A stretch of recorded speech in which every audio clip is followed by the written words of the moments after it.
Good evening and welcome to News Around the World from Carnival Radio. I am Joseph Oyukola.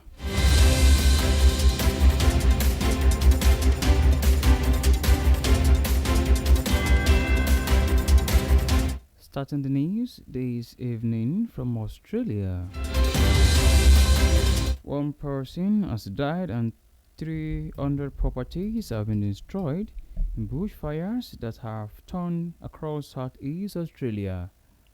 The fires have reached in dozens of locations across the country for several days, mostly in the state of Victoria, but also in New South Wales, burning through land almost twice the size of Greater London. A state of emergency has been declared in Victoria as thousands of firefighters and more than 70 aircraft were to the blaze in the Tapo.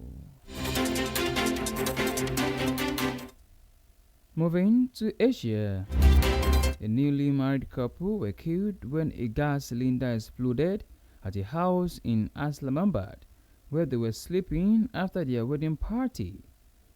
According to the police, a further 6 people, including wedding guests and family members who were staying there, also died in the blast.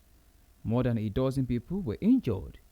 The explosion took place at 7 p.m. local time on Sunday, causing the roof to collapse.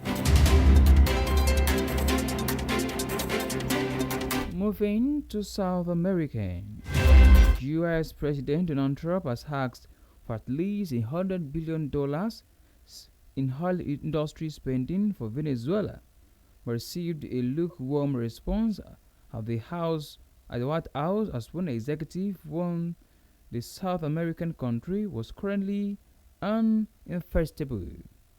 Bosses of the biggest U.S. oil firms who attended the meeting acknowledged that Venezuela, sitting on vast energy reserves, represented an enticing opportunity.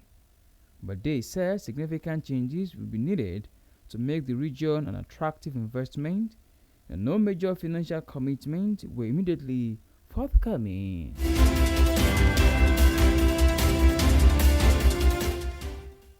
Moving to the last news around the world, North America. The U.S. and its partner forces have carried out large-scale strikes against Islamic State IS group targeting Syria. The U.S. Central Command, CENTCOM, has announced. U.S. President Donald Trump directed the strikes on Saturday, which are part of Operation Hawkeye strike, in retaliation to IS deadly attack on U.S. forces in Syria on 13 December. And that ends Carnival Radio News around the world. Thank you very much for listening. I am Joseph Oyukola. Good night.